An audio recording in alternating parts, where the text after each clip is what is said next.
আবার টেলিপাড়াতে বিয়ের সানাই। বিয়ে করছেন বাংলা টেলিভিশনের জনপ্রিয় টেলি অভিনেত্রী। ভিন্ন ধর্মে প্রথম বিয়ে ভাঙার 7 বছর পরে নিজের থেকে অনেক কম বয়সী প্রেমিকের সাথে বিয়ে পিড়িতে অনুরাগের ছোঁয়ার অন্যতম প্রধান অভিনেত্রী রূপাঞ্জনা মিত্র। আজ থেকে প্রায় 6 বছর আগে ভালোবেসে একে অপরের হাত ধরেছিলেন রূপাঞ্জনা এবং রাতুল মুখার্জি। রাতুল নিজেও টেলিপর্দার চেনা মুখ। অনেক বছর ধরে একসঙ্গেই আছেন রূপাঞ্জনা এবং রাতুল। গত বছর ফেব্রুয়ারিতে ডন বস্কো চার্চে আংটি বদল সেরেছিল এই কাপেল।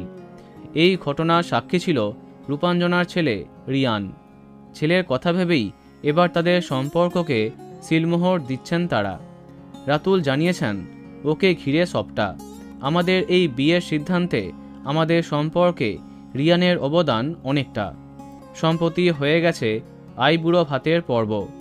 শহরের এক রেস্তোরাঁতে আইবুড়ো ভাত খেলেন রূপাঞ্জনা এবং রাতুল। আইবুড়ো ভাতের মেনুতেও এলাহি আয়োজন ছিল। এদিন এই কাপেলকে বেশ মানিয়েছিল। তাহলে কবে বিয়ে পিড়িতে রূপাঞ্জনা? জানা যায় রাজারহাট নিউ টাউনের একটি হোটেলে 19 তারিখ তাদের বিয়ে। অগ্নি সাক্ষী করেই 7 পাক ঘুরবেন তারা। ইতিমধ্যে বিয়ে থেকে হানিমুন সবটাই ঠিক করে ফেলেছেন। আমাদের পক্ষ থেকে তাদের আগাম শুভেচ্ছা। তো বন্ধুরা, তোমরাও শুভেচ্ছা জানিয়ে দাও। ভিডিওটি লাইক এবং শেয়ার করো। এই রকম আরও অনেক ভিডিও পেতে সাবস্ক্রাইব করো কারেন্ট পজ। ধন্যবাদ।